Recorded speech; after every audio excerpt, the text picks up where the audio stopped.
ಇಡೀ ರಾಜ್ಯದ ಉದ್ದಗಲಕ್ಕೂ ಈ ಸರ್ಕಾರದ ವಿರುದ್ಧ ಜನರ ಅಭಿಪ್ರಾಯವನ್ನ ಸಂಗ್ರಹ ಮಾಡತಕ್ಕಂತ ಭಾರತೀಯ ಜನತಾ ಪಕ್ಷದ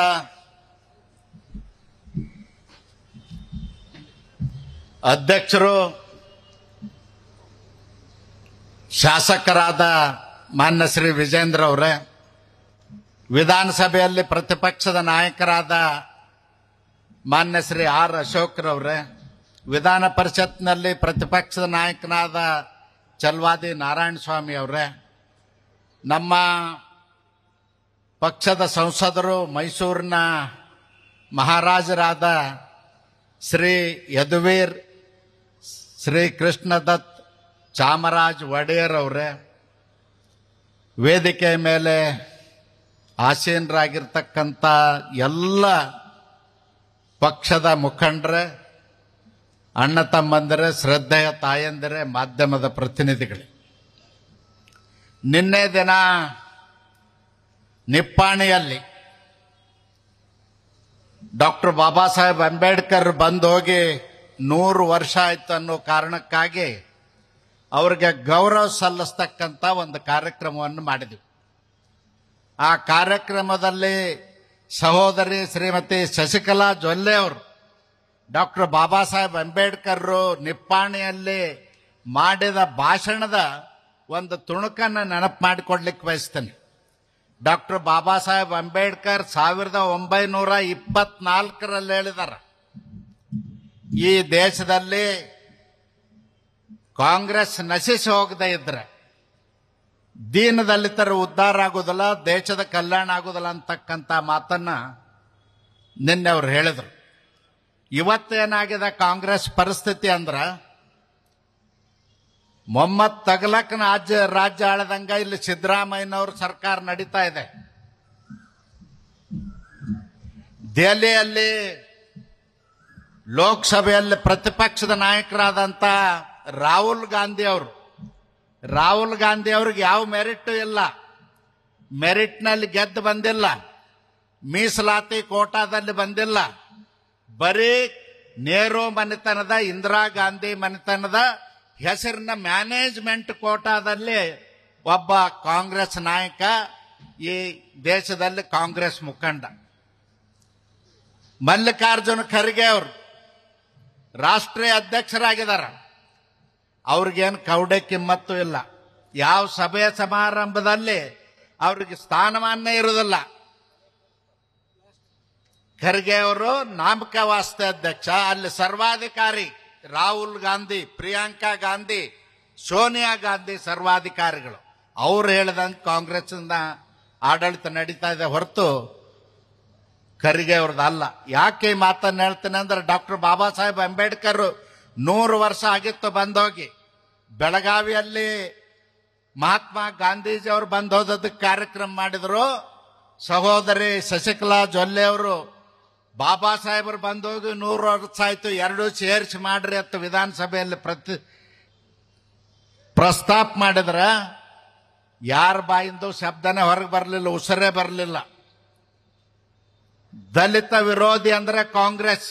ಡಾಕ್ಟರ್ ಬಾಬಾ ಸಾಹೇಬ್ ಅಂಬೇಡ್ಕರ್ನ 2 ಬಾರಿ ಲೋಕಸಭೆಗೆ ಸೋಲಿಸಿದ್ರು. ದೇಶದ ಪ್ರಥಮ ಚುನಾವಣೆ 1952ರಲ್ಲಿ ಮುಂಬೈನಲ್ಲಿ ಬಾಬಾ ಸಾಹೇಬ್ ಸ್ಪರ್ಧಿಸಿದಾಗ ಸ್ವತಃ ನೆಹರೂರವರು ದೇಶದ ಪ್ರಧಾನಿ 3 ಬಾರಿ ಹೋಗಿ ಅವ್ರನ್ನ ಸೋಲಿಸ್ತಕ್ಕಂಥ ಕೆಲಸ ಮಾಡಿದರು. ಅಟಲ್ ಬಿಹಾರಿ ವಾಜಪೇಯಿ ಅವರು ಬಾಬು ಜಗಜೀವನ್ ರಾಮ್ರವ್ರನ್ನ ಪ್ರಧಾನ ಮಂತ್ರಿ ಮಾಡಬೇಕಂದ ಕುತಂತ್ರದಿಂದ ಸರ್ಕಾರವನ್ನು ಕೆಡವತಕ್ಕಂಥ ಕೆಲಸ ಮಾಡಿದರು. ಬಂಧುಗಳೇ, ನೀವು ಅರ್ಥ ಮಾಡ್ಕೊಳ್ಬೇಕು, ದಲಿತ ವಿರೋಧಿ ಅಂದ್ರೆ ಕಾಂಗ್ರೆಸ್.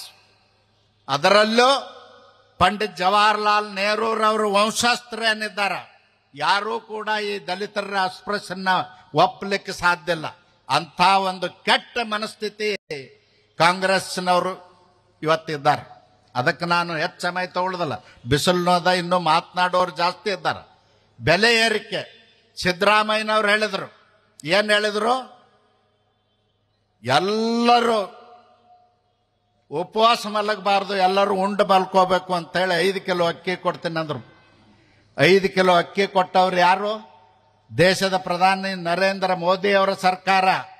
ಅದರ ಮೇಲೆ ಒಂದು ಚೀಲದ ತಟ್ಟು, 2 ರೂಪಾಯಿ ಚೀಲದ ತಟ್ಟು, ಗೋಣಿ ಚೀಲದ ತಟ್ಟು ಅಕ್ಕಿ ತುಂಬಲಿಕ್ಕೆ ಹಾಕಿದ್ದು 2 ರೂಪಾಯಿ ತಟ್ಟು ಸಿದ್ದರಾಮಯ್ಯನವ್ರ ಸರ್ಕಾರದ್ದು. ಅದರ ಮೇಲೆ ಅವ್ರ ಫೋಟೋ.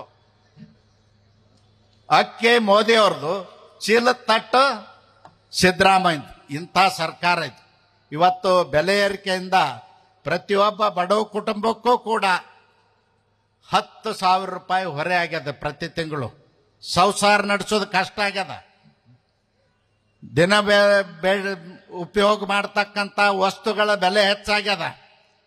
ವಿದ್ಯುತ್ ದರ ಹೆಚ್ಚಾಗ್ಯದ, ಹಾಲಿನ ದರ ಹೆಚ್ಚಾಗ್ಯದ, ಮಜ್ಜಿಗೆ ದರ ಹೆಚ್ಚಾಗ್ಯದ, ತುಪ್ಪದ ದರ ಹೆಚ್ಚಾಗ್ಯದ, ತರಕಾರಿ ಬೆಲೆ ಹೆಚ್ಚಾಗ್ಯದ, ಕಾಳು ಕಡಿ ಹೆಚ್ಚಾಗ್ಯದ. ಹೀಗಾಗಿ ಜನ ಶಾಪ ಹಾಕ್ತಾ ಇದ್ದಾರ. ಸಿದ್ದರಾಮಯ್ಯನವ್ರ ಸರ್ಕಾರದ ಭ್ರಷ್ಟಾಚಾರ 60% ಹೋಗ್ಯದ.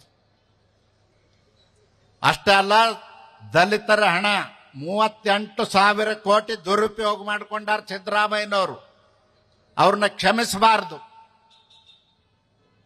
ಬಂಧುಗಳೇ, ನಿಮಗೆ ಗೊತ್ತಿರಲಿ, ದಲಿತರಿಗೆ ಒಂದೇ 1 ಎಕರೆ ಜಮೀನು ಕೊಡಲಿಲ್ಲ ಸಿದ್ದರಾಮಯ್ಯನವ್ರ ಸರ್ಕಾರ.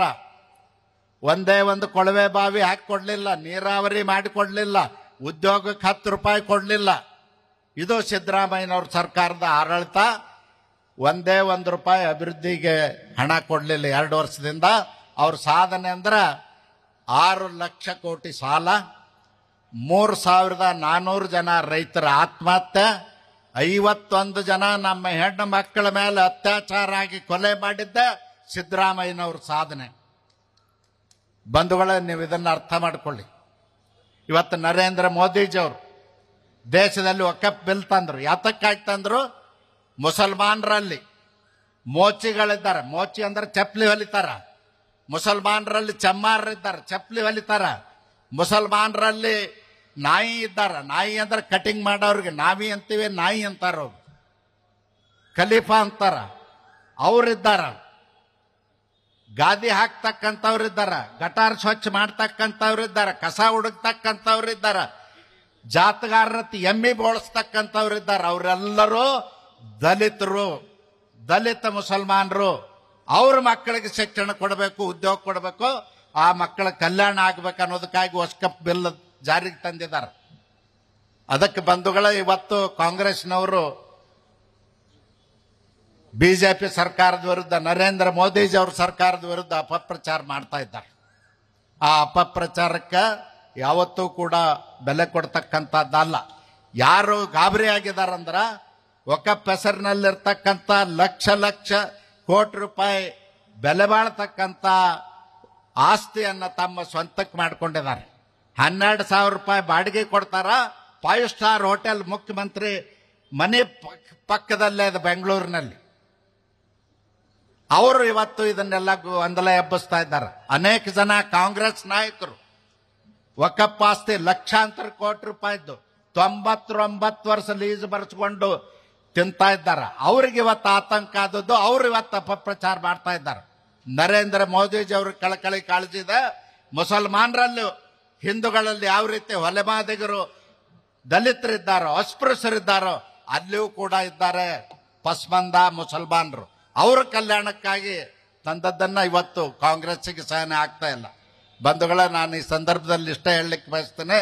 ಇವತ್ತು ವಿಜೇಂದ್ರ ಅವ್ರ ನೇತೃತ್ವದಲ್ಲಿ ನಮ್ಮ ಅಶೋಕ್ ಅವರು, ಚಲವಾದಿ ನಾರಾಯಣ ಸ್ವಾಮಿ ಅವರು ಇಡೀ ರಾಜ್ಯವನ್ನು ಸುತ್ತಿ ಜನರಿಗೆ ಈ ಬೆಲೆ ಏರಿಕೆ ಸಮಸ್ಯೆ, ಕಾಂಗ್ರೆಸ್ಸಿನ ದುರಾಡಳಿತ ಮತ್ತು ಕಾಂಗ್ರೆಸ್ಸಿನ ಅಪಪ್ರಚಾರ ಬಗ್ಗೆ ಇವತ್ತು ಜನಜಾಗೃತಿಯನ್ನು ಮಾಡತಕ್ಕಂಥ ಹೋರಾಟವನ್ನು ಮಾಡ್ತಾ ಇದ್ದಾರೆ.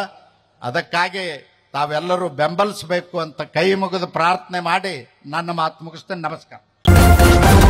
ನ್ಯೂಸ್ ಫಸ್ಟ್, ನಿರ್ಭೀತಿಯಿಂದ ನಿಮ್ಮ ಪರವಾಗಿ.